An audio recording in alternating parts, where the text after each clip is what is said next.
What's going on, y'all? It's JD Piquel. Today on the Hard Count, we're going to break down the state of the union in the Big 12 Conference and how we see this thing shaking out down to the finish.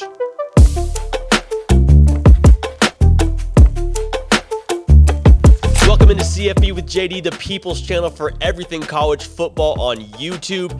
Sit in this chair, talk about it. Y'all drive the show. Armstrong Sims and Jack McKenzie actually make it happen. We do a video nearly every single day. Would encourage you to subscribe because we're going to keep this party rolling well past when they're done playing football games. So I said y'all drive the show. We have the People's Choice Game of the Week poll listed on my Twitter, at JD Piquel. It's live right now. Go and vote on it. We'll do that breakdown on Wednesday. Probably get out to you by Thursday. So voting ends Wednesday.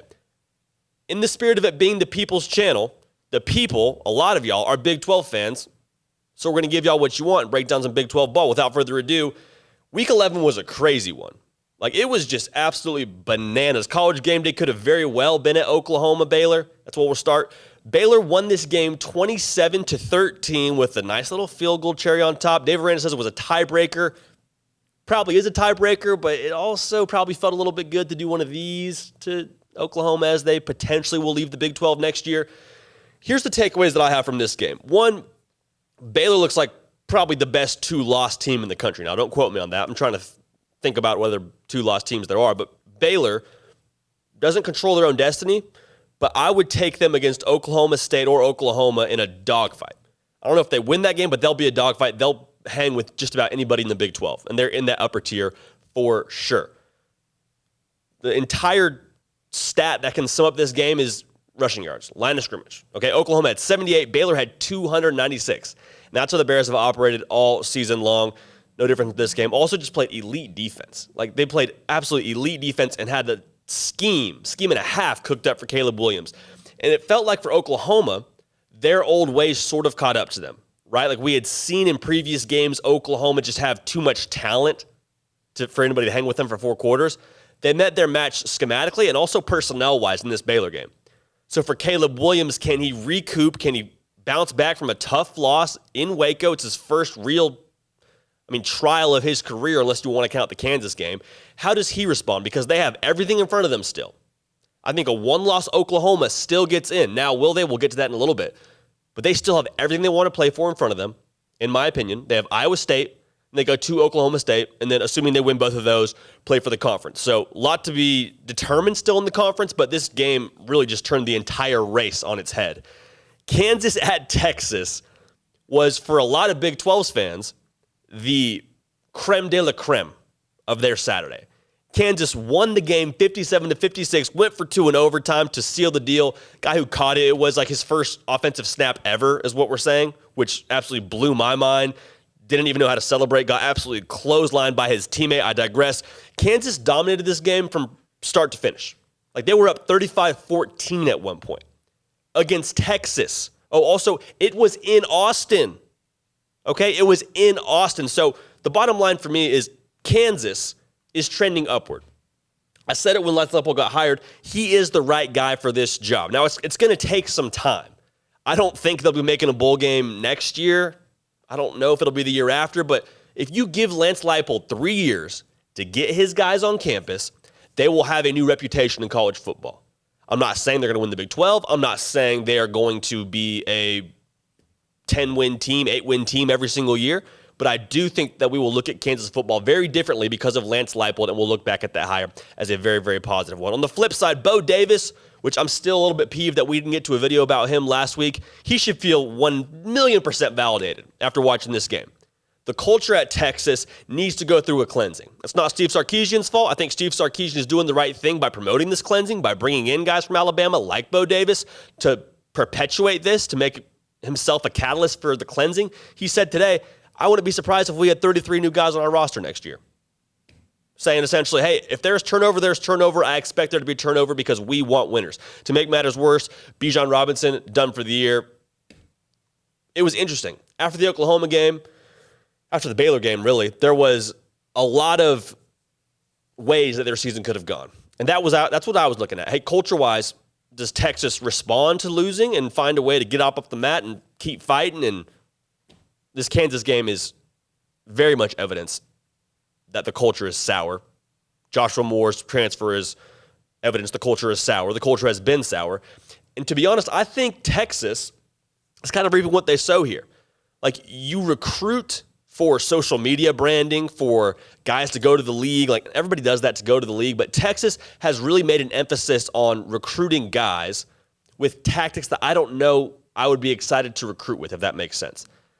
Like, if you're getting guys that are coming to your school because of a blue check mark, you probably have more issues.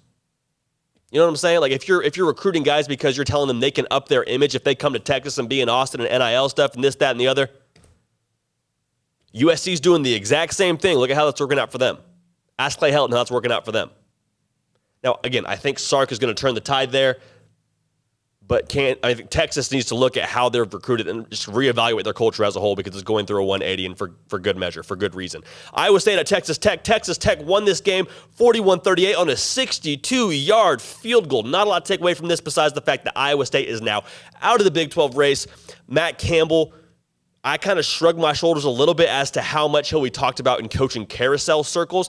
He's made it clear he loves Ames, loves Iowa State. I don't know if he leaves. I'm not even saying he will probably leave, but it's just interesting with Iowa State underachieving the way they did this year. What does that mean for his future? Then Texas Tech, a new head coach, obviously, and Joey McGuire. I think he's the man for the job. Get excited. Get excited. You don't even have the right guy as your head coach yet, and you're able to beat teams like Iowa State. Really exciting. Not a ton to break down there. Another game, not a ton to draw from, but West Virginia at Kansas State. Kansas State won 34-17 in Manhattan. The only thing I'm looking at here is Kansas State plays host to Baylor next week. Baylor coming off the most emotional win of their season in a letdown spot where they go and have a chance to win this game and then win Texas Tech and then maybe not control their own destiny, maybe get some help from Oklahoma State to get into the title game. You don't want to go to Manhattan at this point in the year. In Baylor's spot, you don't want to go to the Little Apple. That's not good for business. Also, Kansas State matches up really well with what Baylor wants to do.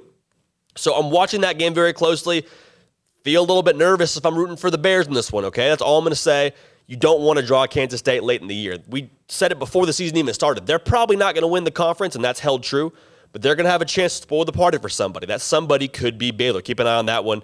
TCU at Oklahoma State. Oklahoma State absolutely rolled 63-17. I want to just apologize.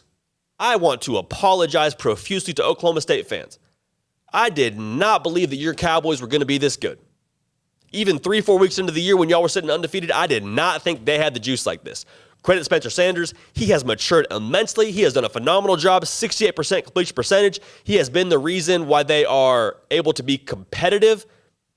Scratch that. He has been the reason why they are able to move the ball offensively along with Jaylen Warren. The defense made them competitive. Spencer Sanders hasn't screwed it up. And truthfully, I thought he would be the reason why they screwed it up. I thought he would lose some games for them, and he hasn't done that thus far. Credit Oklahoma State. I would go as far to say that they're probably the best chance for the Big 12 to make the college football playoff.